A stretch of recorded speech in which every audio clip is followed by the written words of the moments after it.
Welcome back to Ask Theo.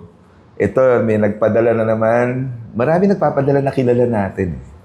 Hindi ko na sasabihin. It's about the Eucharist. Wow. Yung part ng tanong niya was, paano ko malalaman na andun talaga si Cristo sa ostya? Pero ang tanong din, pag kinain ko ang body of Christ, ano mangyayari sa akin sa loob? Wow. Wow. Si Kristo ba nasa ostya? Tama po ba? Napakasimpleng pero... Kasi connect yan eh. Ang simple is, naniniwala po ba kayo na si Kristo yung nagkatawan tao? Ang anak ng Diyos, nagkatawan tao, di ba? Okay. So kung nagkatawan tao siya, pwede ba siya maging tinapay? Magiging tinapay. Oo.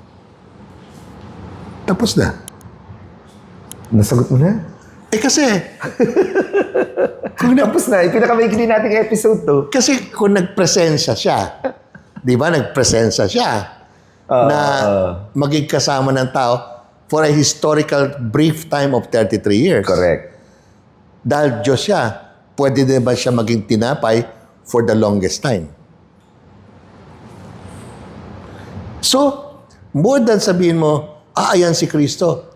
Yan si Kristo, paraan ng kanyang presensya ngayon at ang ganda. Yan. Pababain natin ng konti. Oo naman. Kasi katawan ni Kristo. Yung tinapay. Yung Eucharistia, hindi po pwedeng maganap. Hindi po pwedeng maganap, na walang tinapay. Tulad ng Last Supper na Passover. Ginagamit ng tinapay. simbahan kasi parang continuation lang na hindi niya kasi ginamit ang puto at saka dinuguan eh. Ginamit siya alak at saka tinapay. Tinapay. So yung kanilang panahon noon, ginagamit ng simbahan hanggang ngayon. Kasi nga naman totoo, at least in Europe, in many other countries, tinapay ang staple food, hindi... Hindi kanin. So ibig sabihin, ang gusto ng Panginoon Diyos, nasa langit siya, bumaba ang anak para makasama natin. Kasi gusto niyang makasama tayo, I will always be with you until the end of time. Itong paraan ko. Kapag nasabi sa pamagitan ng katawan ni Kristo ang simbahan, ito ang aking katawan na ipapamahagi ko sa inyo, andun ako. Where 2 or 3 gathered in my name, I am there with you. So, presensya ni Kristo yan. Of course, si Kristo present din sa scriptures, At sa buhay present natin. din sa ating mga... Sa buhay natin. Oo, sa mahirap. Sabi niya, whatever you did to the least of my brothers. Pero sabi niya, no, this is my body. Which will be given up Sabi for niya, you. but whoever eats my flesh and drinks my blood will have life Everlasting. in them. But unless you eat my flesh, if you do not eat my flesh and drink my blood, you will have no life in you. Pwede kang may buhay dito, physical, pero yung makakabuhay sa'yo. Ngayon, ang ganda nitong tinapay na to, na presensya ni Kristo, na tunay niyang katawan, para maging katawan ni Kristo, ay kasama ang kanyang mga katawan, kinatawan, ika nga. Kinatawan. The people of God, no? Kinatawan. Now, itong katawan niyang ito, na mangyayari lamang sapagkat when 2 or 3 are gathered together, at kailangan din ng may galing sa lupa. Hindi lang nagsama-sama yung mga tao at nag-usap-usap. Pwede rin naman eh. Di ba? Pero mo, ginusto rin niya makasama hanggang ngayon ang lupa, ang hangin, ang araw, ang tubig na magbubuo sa tinapay. One body. Hindi. The whole of creation gusto niya maging present. Di ba? Para maging ako tinapay, kailangan ko ngayon ng araw. Kailangan ko ng tamang tubig, tamang lupa, tsaka hangin. So, ang ganda, di ba? The beauty of this Eucharist is that kinuha niya na lahat. Hindi lang maging tao. Di ba? Humanity, galing naman din tayo sa alabok di ba? Pero ngayon, talaga sinabi niya, ito ang tinapay na yun. More than anything, presensya siya. The presence of The Jesus. presence of God today in the world. Well, one of them, pero napakaganda kasi buong-buo eh. At ngayon, gusto niyang dalhin mo siya, maging presensya ka niya sa ibang tao. So, ano mangyayari sa nagkumunyon? Yan. Sa tumanggap? Meron bang mangyayari sa kanya? Hindi naman ako magiging superhero. So, pag kumain ka ng chicken, joy bagid chicken ka. Hindi, magiging joyful. Huwag mo nga akong tanongin, ikaw tinatanong ko eh. Kasi, pag naging chicken joy ka, patay, di ba? Pero ito, pag ikaw ay tumanggap ng katawan ni Kristo, magiging kanyang tunay kang kinatawan niya.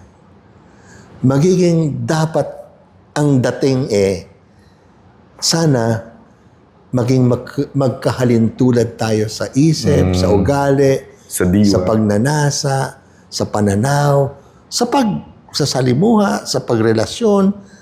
Sana magkasama tayo dyan. Ibahagi mo ako sa mundo. Sa sangkatauhan. At sa sangkalikasan. Diba? Dahil dito, sasabihin ng pare, go. The mass is ended. Go in peace. At pag sinabi niyang go, sabi niya, di ba sabi niya, go, make disciples of all nations. Ikalat mo. So, dalhin mo ako. Dalin. Huwag mong iwan ako sa tabernakulo. Magaling Dalhin pala mo yung mga ako. response sa church na may meaning. Di ba? Dalhin mo ako Yung mga... sa madla ng tao. Ngayon, may maganda dyan po nangyari kasi International Eucharistic Congress sa Pilipinas 2016. Sabi nila, Christ in you. Di ba? Nagkomunyon ka. So si nireceive Kristo mo siya. nasa iyo. The hope of glory. Ano nangyari sa hope of glory? Kasi nasa Thailand ka, panay Buddhist, 99%. Nasa Indonesia ka, 98% Muslim. Di ba? Kung ikaw ay isang Kristiyano, kamukha ni Pope Francis, at ikaw ay naging kanyang kinatawan sapagkat tinatanggap mo ang kanyang katawan araw-araw, sana makita sa iyo ang tunay na pagkatao.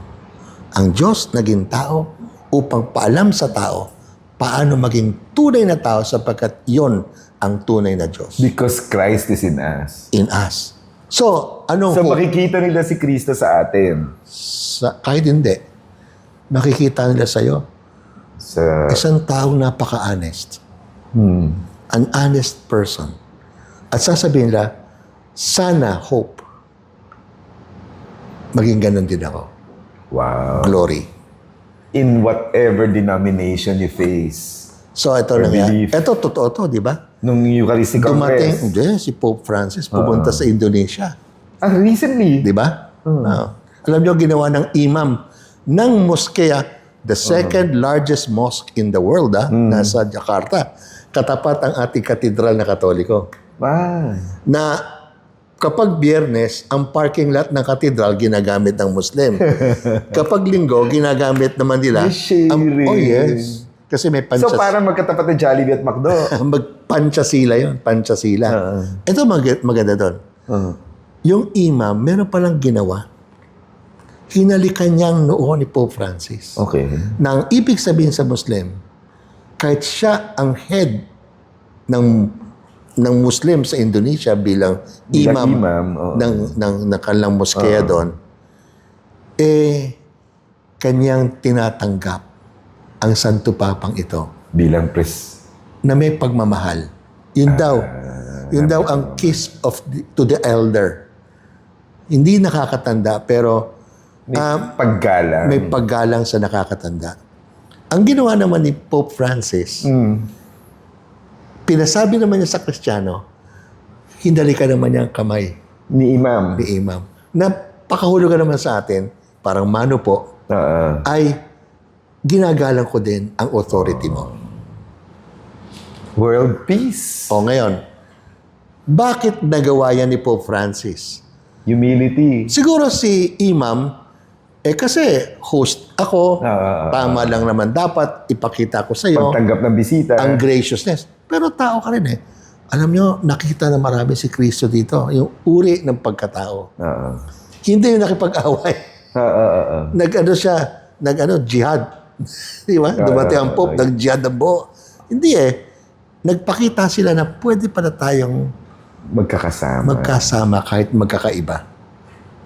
Meron tinatawag nilang diversity and yet unity, or unity in diversity. in diversity.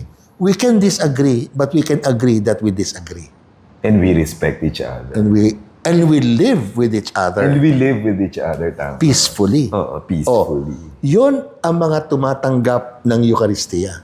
Sabi nga nila, kung kaya mong tanggapin ang katawan ko sa ostia, kailangan mo dapat tanggapin ang sino mang kinatawan ko sa mundong ito. Kristiyano man o hindi. Tama ito. Na, Kung kaya mong tanggapin ang aking katawan, tanggapin mo ang biyanan mo. tinanggap nga kita kahit malusog kayo. Yan ang magaling dito. Di ba? Joke lang po. Despite, ang tawag doon, despite, pero kasi, kabahagi ka. Di ba? Kahit despite, magkaiba tayo ng religion at belief, tinatanggap kita, well, that is Jesus Christ. Bakit niya pinagaling ang hindi Hudyo? At sinabi niya, mas malaki pang faith nun sa iyo. Kesa doon sa... Di ba sa mga Hudyong kasama niya? Di ba yung the woman that touched the hem of the cloak? by the touch alone. Di ba? Ganun kalaki yung faith. Paano mo masabing mas maganda ang faith ng pare sa nagtatouch sa Nazareno? Hindi. Parang paano masasabing mas malaki offering mo kaysa doon sa wala ng pera, in-offer niya In-offer niya lahat. Ayun. May natututunan ako sa school na to. Yun ang magaling. Salamat sa Diyos. May magandang tao, kahit matanda na. So powerful ang Eucharist. It's the Christ in you. And you share that with us. And you become the hope of glory.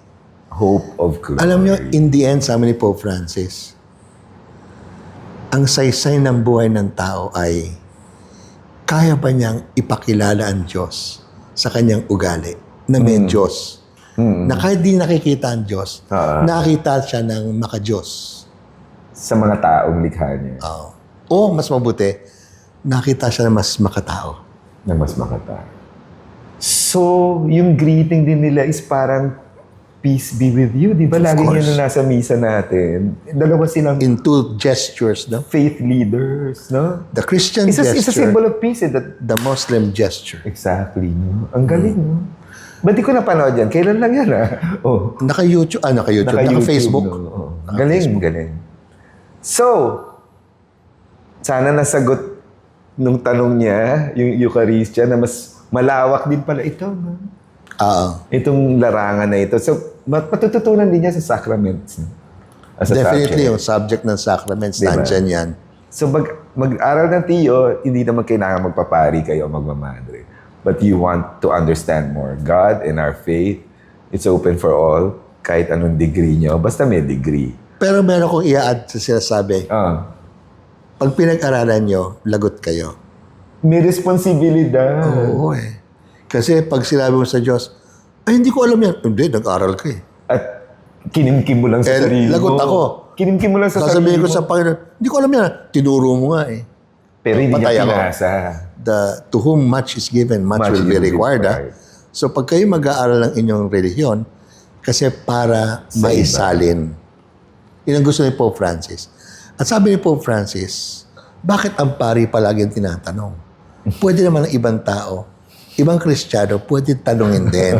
Tama. Diba? So next time po, wala ako dito. Sabi mo nga lahat tayo theologian eh. Oo nga. Kaya So yung Astilo, magdadala Harvey. tayo dito ng hindi. Pare, At babae, di ba? Babae siya. pwede rin. Pwede rin lalaki. Or bading. Pwede na rin. So, yan yung mga topics actually, pahiwatig yan sa mga next namin. May babae at may bading. We'll be back. So, keep on asking Theo. And don't forget to like, subscribe, and please share. We have to share the good news.